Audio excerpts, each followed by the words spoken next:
And now, Coffee with a Coach on Living Local in Virginia. According to the report, Workplace Conflict and How Businesses Can Harness It to Thrive, 85% of employees deal with some conflict on some level at work. 29% deal with it almost constantly, and 49% of those surveyed said that conflict occurs because of personality clashes or warring egos. It's estimated that $359 billion are lost each year on conflicts at work. Lynda McNutt Foster, executive coach and CEO of Cortex Leadership Consulting, is here to discuss how we can deal better with conflict when it happens at work. Good morning, Lynda. Good morning. Man, oh man, no one likes to have drama or conflict at work. So what do you hear about conflict in the workplace? Here's what's interesting. The conflict is loud. Following that is silence. So when I go into a workplace and meetings are silent, so people aren't really sharing, people sitting right next to each other in cubicles aren't talking.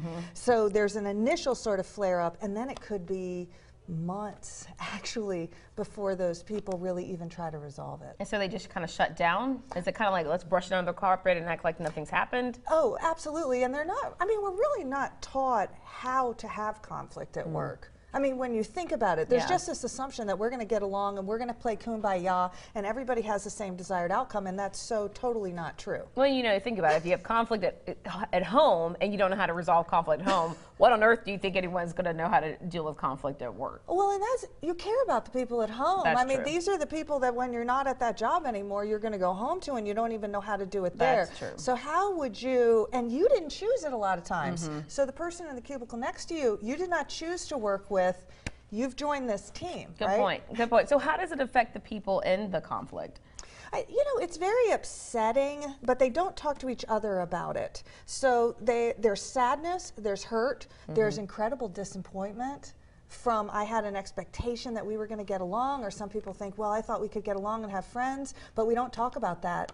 We hide that, and it comes out in totally different ways. Sure, sure. And so what types of things do you see that make conflict worse at work? People not resolving it. So it happens today, and it's very good to sort of take a couple of days to think about it, because you might be hot. It could have been a bad day, a bad week.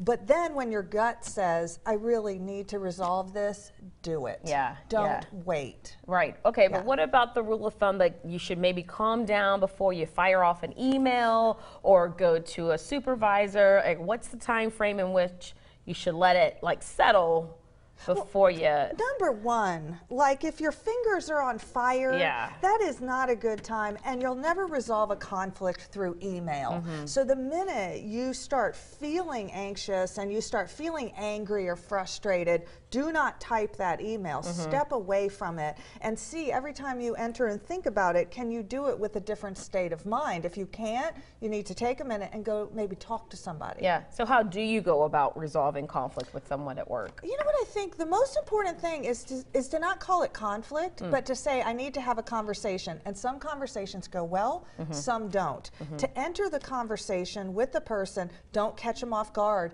Let them know why you want to have a conversation and what you're thinking. Start that conversation with the intention.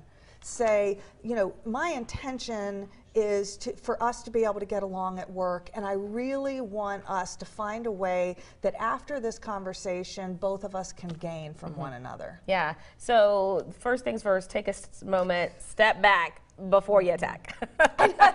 Do not attack. Yeah. Step away from the keyboard for sure. Yes. And don't approach the person like, hey, we're having conflict. We're having, just out of blue. Right. Like, no, and get out of the office. So go talk about it in a neutral place, especially if you're a boss. Do not call the person into your office. That just is very intimidating.